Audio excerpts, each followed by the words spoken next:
قمنا بالضغط على Move Tool واخترنا الشكل المربع، ونختار الأداة التي رسمنا بها المربع Rectangle Tool. لاحظوا معي أن هذه المعلومات هي خاصة بهذا الشكل الذي نعمل عليه. إذا أردنا تغيير لونه نضغط على Fill ثم نختار أحد الألوان هنا، أو نضغط على Color Picker ونختار لونا آخر، أو نغير درجة اللون كما نريد. نستطيع أيضا عمل ألوان متدرجة بالضغط على Gradient ونختار أحد هذه الألوان المتدرجة، مثلا الأحمر والأخضر أو اللون الذهبي أو أي لونين متدرجين. وإذا أردت تغيير اللونين للون آخر لا يوجد في هذه الألوان، أضغط في هذا المربع الصغير مرتين متتاليتين بشكل سريع وأختار الأحمر مثلا، ثم أضغط أوكي، ثم أضغط مرتين على المربع الصغير الآخر وأختار الأصفر مثلا، ثم أوكي. نضغط في هذا السهم ونختار طريقة التدرج، مثلا Radial Angle Reflected إلى غير ذلك. نستطيع تغيير مكان اللونين بالضغط على Reverse the Gradient Color، كما أننا نستطيع تغيير زاوية اللونين من هنا، وهنا يتغير السكيل الخاص باللونين. كما أننا نستطيع تغيير الباترن إلى ألوان بأشكال مختلفة. سنختار هذا اللون مثلا وننتقل للتعرف على ستروك. لاحظوا معي أنه يوجد عليه خط أحمر، لذلك لا يظهر على الشكل، ولكي يظهر نختار أحد الألوان هنا، أو نختار الألوان بالطريقة التي شرحتها قبل قليل. سأختار هذا اللون مثلا وسيظهر مباشرة. نستطيع تغيير سمك الستروك بالضغط على هذا السهم وتغيير قيمته، ولكنه يكبر فقط لداخل الشكل. وإذا أردناه أن يكبر خارج الشكل نضغط على هذا السهم، نختار Align ونضغط على آخر اختيار. لاحظوا الآن كيف يتغير الحجم لخارج الشكل. وإذا أردناه أن يكبر للداخل وللخارج معا نختار الشكل الوسط، ولاحظوا الآن أن حجمه يتغير في داخل وخارج الشكل. كما أننا نستطيع تغيير شكل ستروك بالضغط على الخط المتقطع ونغير سمكه بنفس الطريقة، أو مثلا لمجموعة من النقط سأجعله مثل الخط السابق. وإذا أردنا حذف اللون الداخلي نضغط على Fill ثم نختار الشكل بالخط الأحمر، ونستطيع إرجاع هذا اللون بالضغط على اللون الذي نريد، وبنفس الطريقة نضغط على Stroke ونخفيه بالضغط على نفس العلامة. لنفترض أنني أريد أن أغير زوايا هذا الشكل. سأقوم بالضغط على Path Select Tool ثم أضغط على Control ثم أضغط بالماوس فوق الشكل، وستظهر نقط صغيرة في زوايا الشكل. سأضغط على إحدى هذه النقط وأحرك الماوس قليلا. لاحظوا كيف تغير الشكل. إذا أردنا أن نرجع خطوة واحدة إلى الخلف نضغط على Ctrl Z، وإذا أردنا أن نرجع عدة خطوات للخلف نضغط على Ctrl ثم Alt بأصبعين وذلك بشكل ثابت، ونضغط بشكل متكرر على Z بالأصبع الآخر حتى نصل لأول شكل قمنا بعمله.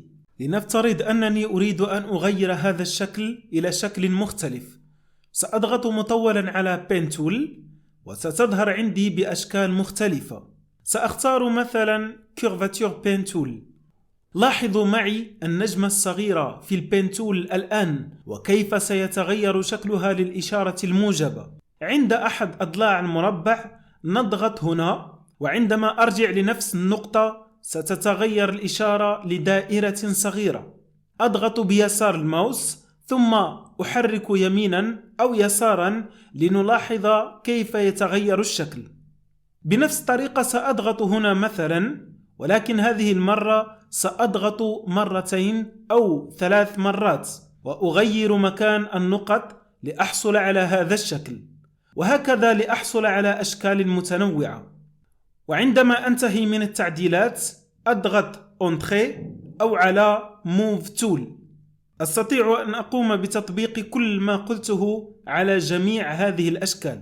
سوف أزيل هذه الأشكال بالضغط على كل شكل مباشرة، أو بالضغط على Layer كل شكل، والضغط على Delete أو Supprimer من الكيبورد، أو أضغط على Move Tool ثم أضغط يسار الماوس خارج الصورة وأسحب الماوس في كامل الشاشة ثم أضغط على Delete.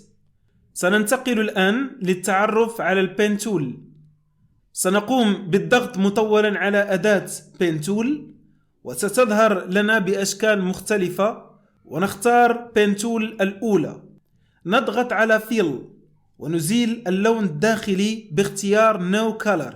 نحدد سمك في 15 بكسل مثلا.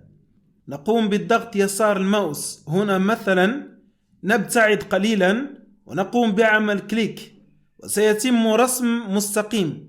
ثم بنفس الطريقة نقطة أخرى ثالثة، نرجع لنفس النقطة الأولى، وعندما يظهر عندي دائرة صغيرة بجانب البين تول أعمل كليك، وها قد أنشأت مثلثا. أستطيع تلوينه بنفس الطريقة التي شرحتها قبل قليل. عندما أنتهي من الشكل أقوم بعمل Entrée. إذا أردت إخفاء الشكل أو إظهاره أضغط في هذا المكان للإخفاء أو الإظهار. سأختار مرة أخرى بين تول، كليك بيسار الماوس، أبتعد قليلا ثم أعمل كليك وأسحب مباشرة للأسفل، وسيتكون عندي خط بشكل منحني. إذا أردت أن أكمل الشكل بنفس الطريقة لاحظوا أنني لا أستطيع التحكم في الخط 100% في الاتجاه الذي أريد، ولكن يتغير مساره بشكل عشوائي. سوف أرجع خطوة واحدة للخلف بالضغط على Ctrl Z. لاحظوا هذا المستقيم أنه يتكون من 3 نقط. سأضع البين تول في النقطة التي في الوسط، أضغط Alt في الكيبورد ثم أعمل كليك بيسار الماوس وتبقى عندي نقطتين فقط.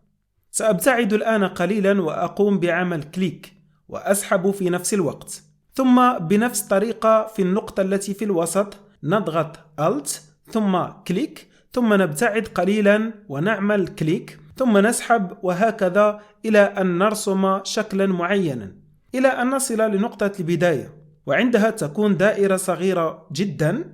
نعمل كليك ثم نسحب، وها قد أتممنا الشكل ثم نضغط Entrée. نضغط مطولا على أداة البين تول ونختار Freeform Pen Tool. بالنسبة لهذه البين تول لا تحتاج للضغط عدة مرات والسحب، ولكن نكتفي بضغطة واحدة ثم نرسم الشكل بحرية تامة، وعندما ننتهي نرجع للنقطة الأولى ويتم رسم الشكل بطريقة بسيطة.